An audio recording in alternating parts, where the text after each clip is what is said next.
There was once a girl so beautiful, butterflies followed her everywhere she went.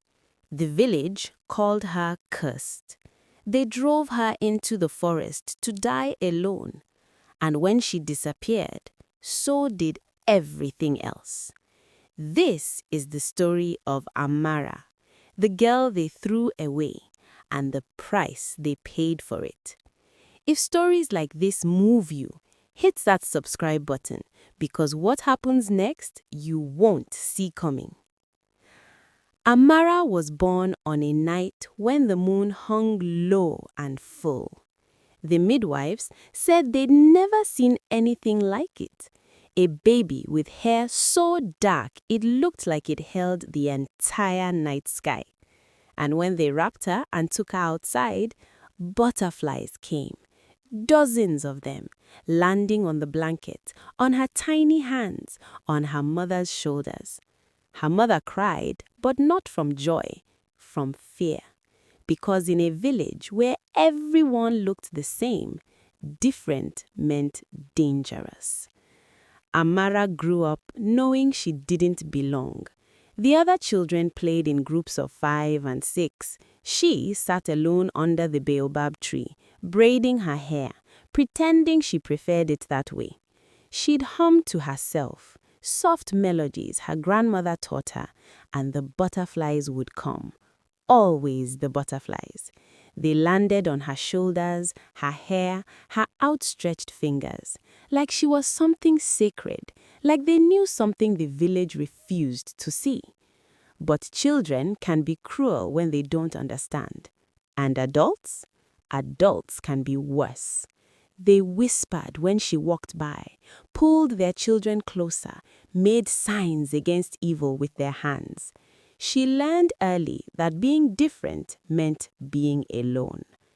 But here's what they didn't see. Every morning, Amara helped her grandmother, fetching water before the sun rose, grinding grain for the day's meals. She'd smile at the women at the well. Most wouldn't smile back. She'd offer to help carry their loads. They'd shake their heads, move away, like kindness from the wrong person was contaminated. So she talked to the butterflies instead, because they were the only ones who listened. "Do you think I'm cursed?" she'd ask them. They'd flutter around her head, land on her nose, and somehow that felt like an answer. No, you're not cursed. You're just different. And different isn't the same as wrong.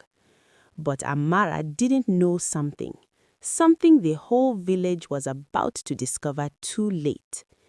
Establish the blessing. That year, the harvest was magnificent. The yam fields stretched fat and heavy. Corn grew taller than any man. The mango trees bent low with fruit so sweet, merchants came from 3 villages over to buy them. The chief held a festival. "The gods smile upon us," he declared, and the village celebrated. They danced, they ate, they forgot what hunger felt like. But nobody noticed. Nobody saw that wherever Amara walked, flowers bloomed brighter, that the sections of fields she passed on her way to the stream always grew thicker, that the butterflies weren't just following her, they were pollinating every single crop.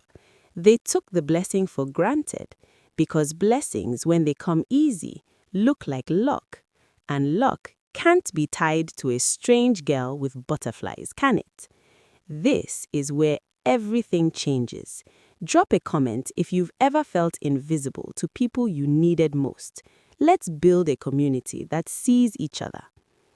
The chief's wife was a woman who measured her worth in other people's envy. Her daughter, Zara, was beautiful. Perfect skin, perfect smile, perfect everything. But when Amara walked through the market, people stared, not at Zara, at the strange girl with the midnight hair and the crown of butterflies. The chief's wife noticed, and what she noticed festered. "It's not natural. Those butterflies, they're spirits. She's marked by something dark." The women nodded, because it's easier to agree than to think for yourself. And once fear takes root, it grows faster than any crop. Then the chief's son fell ill. High fever, wouldn't eat, couldn't sleep. The healer tried everything. Herbs, prayers, rituals. Nothing worked. They needed someone to blame, and the chief's wife knew exactly who. She stood in the village square, voice shaking with what sounded like grief, but was really rage. "That girl," she pointed toward Amara's hut. "She's cursed my son. I saw her looking at him yesterday, staring with those strange eyes. And now he's dying." It started with one voice, but it only takes one voice to light a fire. Suddenly, everyone remembered every strange thing about her. The butterflies that never left, the hair that grew too long, too fast, the way she hummed to herself like she knew secrets they didn't. "I always felt uneasy around her," one woman said. "My crops near her path grow better than mine," a farmer added. "That's witchcraft." Fear is a wildfire, and Amara was standing right in the center of it. They called a meeting. The entire village gathered in the square. Amara was standing in the center, alone. Her grandmother tried to push through the crowd. "She's just a child. She's never harmed anyone." But they pushed her back. When a crowd decides someone is guilty, evidence doesn't matter anymore. The chief stood. He looked at Amara. For just a moment, something flickered in his eyes. Doubt, maybe, or shame. But his wife was watching. His people were watching. And a leader who shows weakness doesn't stay a leader for long. "The council has decided," his voice carried across the square. "For the safety of this village, Amara must leave. At dawn, she will be taken to the forest edge and banished. No trial, no defense, just gone." Amara didn't cry. She just looked at them. Really looked. At the women who wouldn't smile at her, at the children who wouldn't play with her, at the chief who wouldn't meet his eyes. She looked at them like she was memorizing faces, like she wanted to remember who they were when they were cruel. If this story is hitting you right in the chest, smash that like button and subscribe, because the next part is where they learn what they've lost, and you don't want to miss it. They came for her at dawn. The sky was still purple. The butterflies still slept. Her grandmother packed what little she could carry. A blanket, some dried food, a clay pot for water. "Why are they doing this, grandmother?" Amara's voice was small. Her hands shook as she tied the bundle. "Because people fear what they don't understand, and they destroy what they fear." They walked to the forest edge in silence. 6 men from the village, the chief, Amara, her grandmother. No one else came. Cowards never watch the consequences of their cowardice. At the forest line, her grandmother pulled her close, whispered in her ear, "The butterflies chose you for a reason, child. Never forget that." Amara nodded. She stepped into the forest, didn't look back. And as the first rays of sun broke through the trees, the butterflies woke. They rose from the leaves, the branches, the flowers, hundreds of them, and they followed her, every single one. The chief watched them disappear into the green, and for the first time that morning, he felt cold. That afternoon, something changed. The flower seller in the market noticed it first. Her roses looked dull. Petals that were vibrant that morning now seemed faded. "Strange," she muttered. By evening, the fruit at the stalls looked worse. Not rotten exactly, just less. Less color, less smell, less life. "Must be the heat," the merchant said. But it wasn't hot. It was a perfect day. The next morning, children ran through the village. The butterflies are gone! All of them! People stepped outside, looked around. Not a single butterfly. Anywhere. Not one. The gardens that usually hummed with wings, silent. The flowers that always had visitors, empty. And that's when the village started to feel it. That silent, creeping cold that comes right before everything falls apart. At first, they thought it was just a bad day. Bad days happen. But this wasn't a bad day. This was the beginning of something much worse. 1 week later, the crops stopped flowering. The buds just didn't open. 2 weeks later, the few flowers that had opened produced no fruit. 3 weeks later, what little fruit had formed rotted on the vine before it could ripen. The farmers panicked. They prayed, they made offerings, they consulted the healer. Nothing worked. The chief's son, still sick. Getting worse, actually.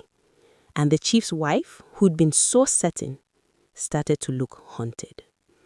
Food stores ran low. The market stalls emptied. Children cried from hunger. Turns out, you can't just cut out a piece of the ecosystem and expect everything else to survive. But here's what really broke them. It wasn't the hunger. It was the silence. No buzzing, no fluttering, no life. The village that once thrived with color and movement now felt like a tomb. Share this story with someone who needs to hear it. Sometimes we don't realize what we have until it's gone. And this village, they're about to learn that lesson the hard way. It was old Mama Kendi that finally said it. She was the eldest in the village, had seen more harvest than anyone alive. She sat in the square one evening, watching the empty gardens, and she spoke. When did the good harvest begin? The people looked at her. What? The abundant years, the overflowing markets, when did they start? A farmer thought, about 16 years ago. Mama Kendi nodded slowly. 16 years. The same year a baby was born with butterflies attending her birth. Silence. Heavy. Thick. Choking. The harvest came with her. Mama Kendi's voice cracked. And they left with her. Every blessing they'd ever had walked into that forest with a girl they called cursed. The chief's wife couldn't sleep anymore. She'd lie awake seeing Amara's face. That look, that quiet, devastating look. Children cried for food. Mothers had nothing to give them. Fathers stood in empty fields, hands shaking. The village that once felt so proud, so righteous, now felt hollow, empty, broken. Guilt is a quiet killer. It doesn't destroy you fast. It destroys you slowly, one memory at a time. They gathered in the square, the same square where they'd condemned her. We have to find her, the chief said. Beg her to return. His wife said nothing, just stared at her hands. They went into the forest.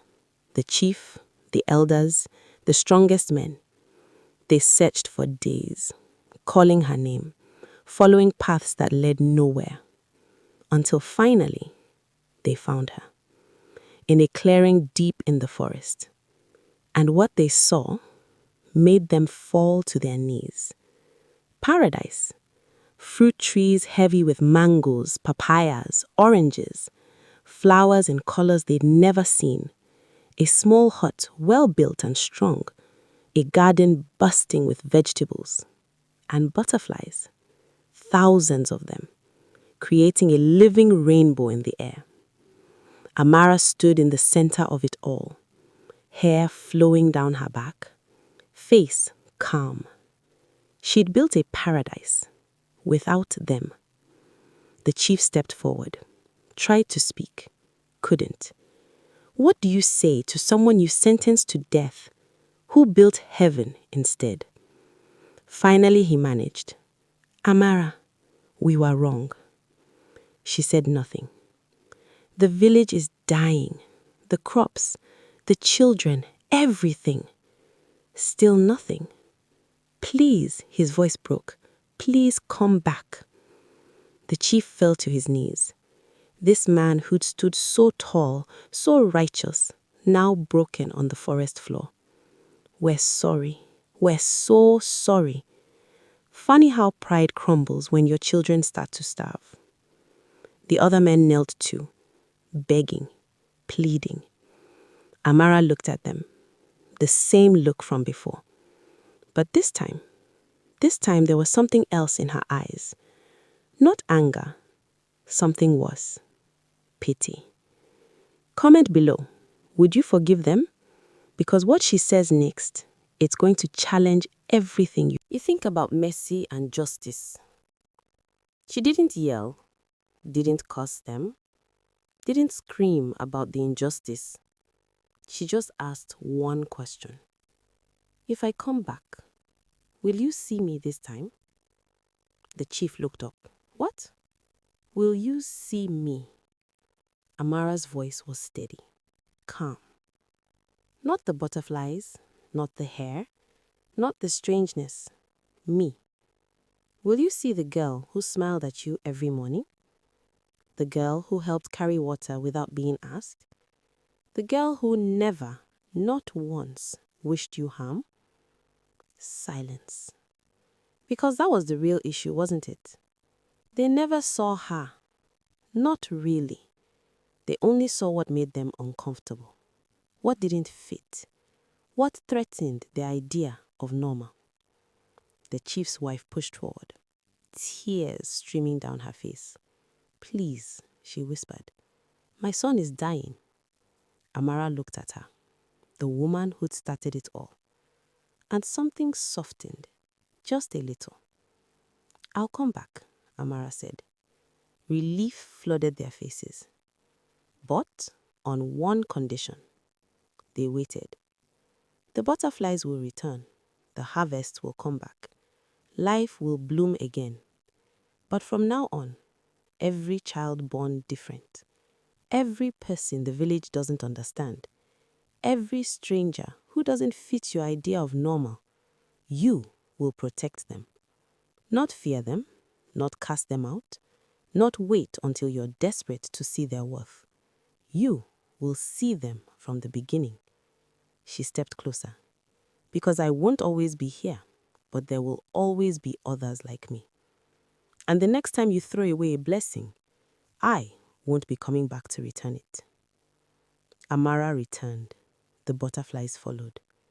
That first morning back, they filled the village, landing on every flower, every crop, every tree. Within days, buds opened. Within weeks, fruit formed. The harvest returned, slowly, carefully, like the land itself was testing them, watching to see if they'd learned.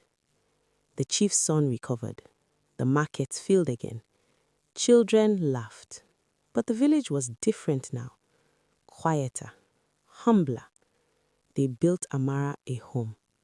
Not on the edge of the village, in the center, where everyone could see her, where no one could forget. And when a baby was born 3 years later with eyes 2 different colors, the village celebrated. They learned something that day, something most people spend their whole lives trying to understand. Blessings don't always look the way you expect them to. Sometimes they come with butterflies and flowing hair. Sometimes they come quiet, gentle, different. Sometimes they come in forms that make you uncomfortable, that challenge what you think you know. And if you're not careful, if you let fear decide who belongs and who doesn't, you might just throw away the very thing keeping you alive. If this story touched you, do 3 things. Hit subscribe so you never miss stories like this. Like this video if Amara's strength moved you. And share it with someone who needs to remember that different doesn't mean dangerous. It might just mean divine. They called her cursed, but the only curse was their blindness, and by the time they could finally see, they'd already lost everything. The question is, what blessings are you throwing away because they don't look the way you expected them? Until next time, see the blessing before it's gone.